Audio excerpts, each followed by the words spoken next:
alderdikideren figura indartu eta aktibatu egin nahi dugu, ikusita zenolako egoran gauden nazioarte mailan, populismoak eta eskubiko indarrek zenolako indarra ari diren hartzen, guk erakunde bizia nahi dugu, demokratikoa nahi dugu, baina nola landu politika berriak, nola ekin gure barruko dinamikari eraginkorragoak izateko, horiek izan dira hasteko hartu ditugun erabaki nagusiak, ez? Hau da, alderdiaren figura indartu eta aktibatu.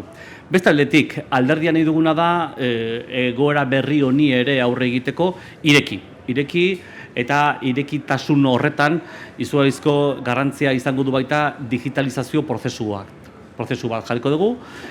Digitalizazio prozesu horretan nahi duguna da ez bakarrik kudeaketarako o kudeaketa eremurako, baizik eta hor nahi duguna da digitalizazio plan ambizioso baten baitan komunikazio hartu emana, kudeaketa, dana bentsat eraberritu esango nuke eta ireki, alderdia ireki.